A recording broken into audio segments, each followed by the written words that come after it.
Welcome back to IGN Live from Gamescom in Germany. Our final demo of the day is Middle-earth: Shadow of Mordor. Michael, welcome to the show. Thank you very much. Now, I don't mind telling you, at IGN, this is one of our most anticipated games. Oh, it's been amazing. We've been looking at the Rewind Theater stuff. So cool. We've got a lot of big Tolkien fans in the office, actually. So what do we get to see today? Today we're actually going to show a little bit of the Nemesis system again. We're going to show because every time we show that, something different's going to happen we haven't seen before. And also, I guess, talk about some of the stuff we've revealed at Gamescom. And plus, this is the first time we've ever been able to let fans and players get their hands on the game. So getting a good reaction? It's amazing. It's really fun. Okay. So we'll jump into the gameplay here. Do you want to start off explaining the Nemesis system? Yeah, sure. So basically, we've got this big, overarching, epic story of Celebrimbor, an elf from the Second Age, and Sauron and their history and the forging of the Rings of Power. But then we also want to enable players to create these very personal stories of their own enemies, create their own villains and their own stories within the world. So it's really a whole group of features that come together to create your own unique villains every single time you play the game. So every time we show it, every time someone plays it, they're always going to see a new set of guys. Like, we'll see people now we haven't seen before. I think like the three keys to that: one, there's no generic cannon fodder in the game. Like, any enemy in the world can get experience, can get promoted. And that's one of the most interesting aspects to me. Your enemies might carry a grudge. Number two is they remember. And they remember, and then the next time you see them, they'll call back to that. So there's thousands upon thousands of VO lines covering all of these different situations that could arise and so on. So that took a huge amount of work. We actually had one of our writers on that was Dan Abnett, who was the writer of Guardians of the Galaxy, like the comics and stuff. So we really put a lot into that VO. And then the third thing is how we handle death. So of course, normally you die in a game, we reset time, pretend it didn't happen, do the same thing again. But because you're a Wraith, because Celebrimbor is giving you a lot of the same powers that we see from the Nazgul, who are wearing the rings that he created, time doesn't reset when you die, it moves forward and the world evolves. So you've got these, any enemy in the world can become a boss. They remember and react and grow, and time moves forward when you die. So kind of all three of those things come together to make this sort of central feature of the game. Is this, what were we just watching? Is this the beginning of the game? That was the beginning of the game, so that's Galadriel introducing some of the context of our story. So, we begin within Mordor, where thousands of years earlier, Sauron was defeated on the slopes of Mount Doom. And since that time, Gondor's been guarding the borders of Mordor. The Rangers have been on the wall at the Black Gates. But after 2,000 years, they're completely unprepared for Sauron's return. Tell me about the main character that we play as a ranger who gets killed, right? Well, the thing is, it's interesting because you actually really do play as these two characters. So there's Talion, who is a ranger. He's one of the rangers that was on the gates. And he's killed, but he's not allowed to stay dead. He's dragged back from death by the other character who you play, who we reveal to be Celebrimbor, who is one of the most important characters in the history of Middle-earth, because he forged, alongside with Sauron, he forged the Rings of Power, and the rings that the Nazgul wear, and gives you many of the same powers that they have, that ability to defy death, to terrify and dominate your enemies. So he's almost imposing on you to be a Wraith the way those rings, dominate the Nazgul. So here we're in the gameplay here. So this is taking place, this is sort of then a long way from the Black Gate. This is far deeper into Mordor, and it's the Sea of Nirn. So, Sauron obviously has these vast armies he's just beginning to build, and this is the lusher part of Mordor that enables him to feed those armies. So there's slaves tilling the fields. So that makes it a really perfect place for you to get behind enemy lines and to actually mess with his war machine. And Mordor is not going to look like it did in the movies, right? Like, it's not a barren wasteland yet. Is that correct? Yeah. So that's the two things. It's like Mordor is almost kind of a microcosm of what will happen in all of Middle-earth if Sauron wins. You know, so we see what the land looks like after thousands of years of Sauron being away, but we also see it kind of transforming into what it's going to become as well. And here we're looking at this is what we call the army screen, and this is kind of the heart of the Nemesis system. This is where you can see all of your different unique enemies. This is one of the war chiefs. So this is Hawk the Raven. Obviously never met this guy before. And the things to look out for as you're looking at them, there's their power, which they earn as they get promoted. Gives you an idea how tough they are, but also what rewards they'll drop if they're killed. Ugu, you can see this guy's the butcher. So they kind of multitask. So he's probably the battlefield surgeon as well as being responsible for the cooking. And we can see Marku, the disgusting, who kind of looks like he's earned that name. He's a berserker, got these twin cleavers. But these guys get into this position by backstabbing and betraying and slaughtering each other. And that makes them very, very paranoid. So you can't just find them wandering in the world. You actually have to challenge them and draw them out into combat. So, and then early in the game, when you do that, you can just kill them to weaken Sauron's army. But later, as Celebrimbor's power grows, you can do more. You can actually dominate and bend these guys to your will. So, I'm not actually sure if Ryan can hear me, or sorry, Evan, I should say, and follow what I'm doing, or we're just going to react to what's going on. We should probably just react to him. Yeah. So those lines from the war chiefs coming down, they indicate his bodyguards. So he also has followers. They're just waiting to replace him if they get their chance and he dies.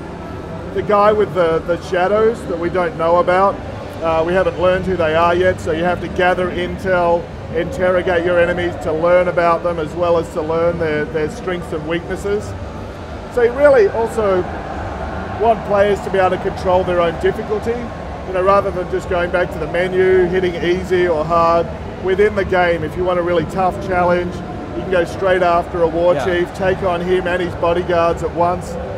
If you want to make it easier, or he's proving too tough, you can wear him down by defeating his bodyguards, turning them against him, using his weaknesses.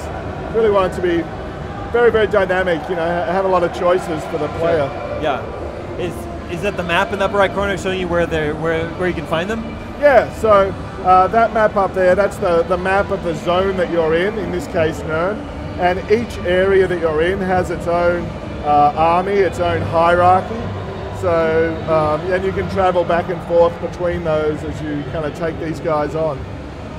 So now Evan's marked Lamul Frogblood as his target, and he's going to go and try, I think, and take him on. And now we're in the open world, and we can also see there's other named enemies or captains just living there in the world. We haven't gained intel on Amug the Whiner yet, so we don't know his strengths and weaknesses. But we can see the red icon on the mini-map, that's a power struggle. They're the different missions that the orcs are actually creating for themselves within their society. And as well, we can see the golden icons, they represent the war chiefs we need to defeat, and our current kind of marked target.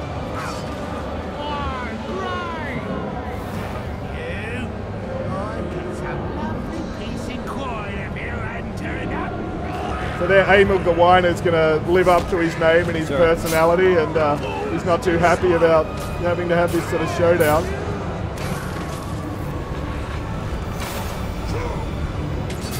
Oh, there's actually a Graug, one of the monsters down there. So, and by defeating these guys, as you wear them down, he's now got the green icon over his head. So he's weakened enough that we can now use our wraith powers to actually dominate him, bend him to our will, and make him part of our armies, once we can clear out some of these other guys. And then once we do that, that allows us to give him orders, actually create other missions in the sandbox. So we can either use him to get intel, learn the strengths and weaknesses of other guys, or command him and send him off. And now this screen really becomes a mission creator, because any one of these other captains and bosses here, we can send him against. So he's now going to try and stab his master in the back if we send him to that, or he's going to try and become a bodyguard of another one of the war chiefs.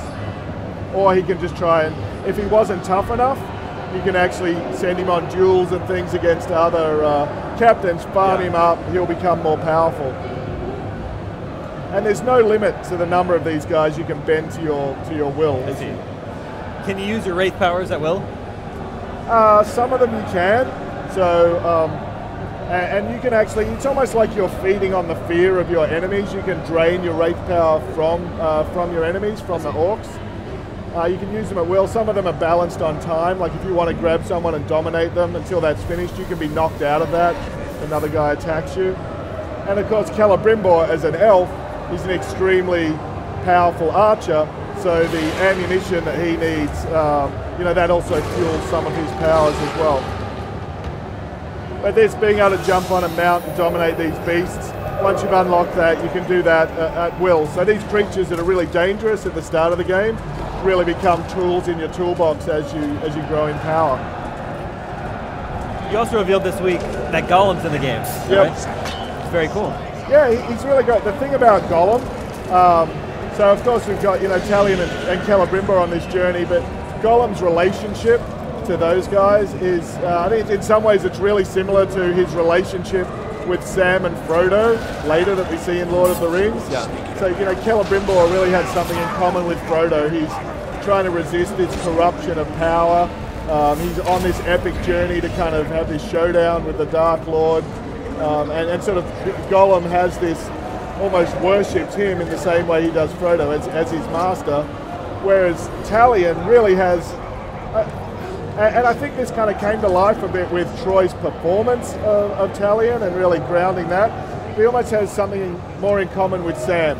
He would much rather have just been left alone, left at home, having a nice warm dinner with his family, but he's been dragged into this kind of epic quest against his will. So the kind of triangle of that relationship of Talion, played by Troy, and Celebrimbor with Alistair, and Gollum brought to life by Liam, I think is really sort of the heart of the story.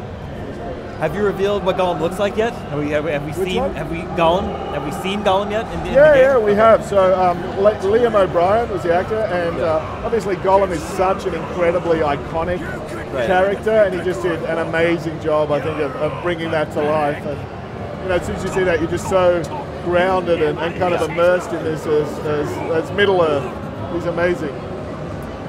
All right, what's happening here? Okay, so I've been looking away, so I've got to. So here we are. We're deep within one of the orc strongholds. So War Chief's actually been drawn out, and the blue icon, that is the orc that Evan branded earlier. So he's now fighting on our side against his master. Whoa. And that exploding arrow, actually the War Chief trying to defend himself actually just blew himself up. So that worked out well for us. It did indeed.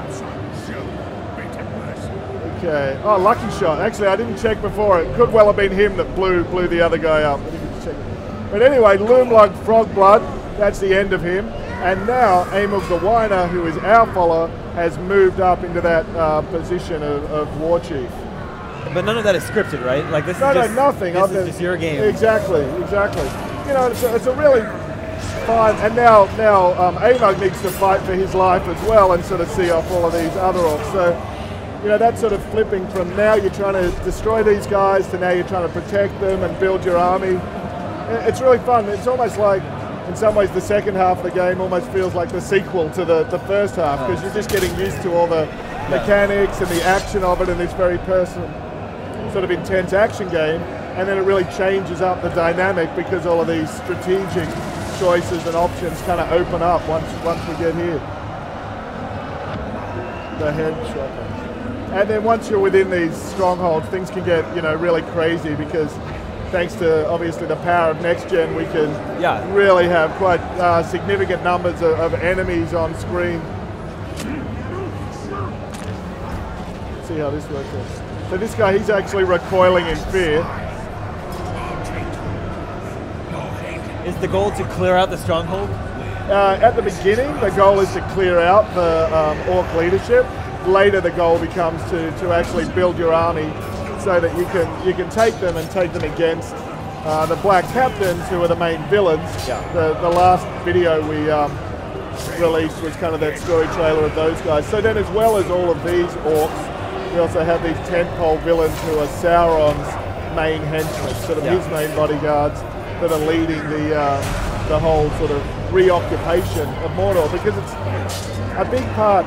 One of my favorite lines in the appendices of Lord of the Rings is it's talking about the Black Speech, and it says that Sauron tried to get all the orcs speaking the Black Speech, which I think just really speaks to, he's not totally omnipotent, and these orcs aren't totally obedient. You know, they have to be tamed and dominated and controlled as well, and that's really the Black Captain's job, to come in and impose Sauron's will throughout Mordor on these guys as well. Might get to show, see how, depending on how crazy things get, we might get to show death as well, and how the sort of world evolves after you die. I'm not sure if at Comic-Con recently, did you guys unveil a new wraith? Is that what you unveiled? Yeah, so that was when we were really torn about that in a lot of ways, because we unveiled the identity of the wraith as being Celebrimbor, and it was really because he's such an important part of the game, and he's such an important part of the lore and the story of Middle-earth, that sort of going in and playing the game with that context of who he is, I think just makes the whole story even richer. And then even after you learn who he is, of course, then we get into the twists and turns of our specific story and his revenge against Sauron. I see. Oh, he's going to die. I wish... Okay, so now the other thing we could just see on the right there, having defeated him, that's the runes. So every time you defeat one of these Nemesis enemies, they're going to drop one of these runes, and these you can use to customize and craft and upgrade your weapons as well. Oh, he's down. Maybe he'll die. Okay, so he's going to get mauled to death here.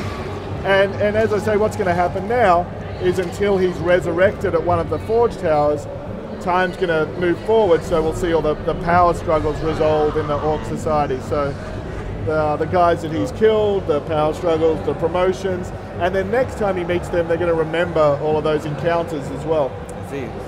Now, Shadow of Mordor is one of those rare games that it was moved up. It wasn't delayed. The release date was actually moved up recently, so now it's coming out September 30th. I think so, and then October 2nd in Europe. So we're super excited. Yeah, I'm super excited too. Like I said, this is IGN's one of our most anticipated games. So Michael, thank you so much. Thank you. For bringing us really the update. It's looking great. Thanks a lot. That's it for day one from us here at IGN Live at Gamescom, presented by Dead Island 2. But tomorrow, make sure you come back at the same time. We'll have many more game demos to show you, lots more big games. Everybody get a good night's sleep. Come back well rested tomorrow. We'll see you then.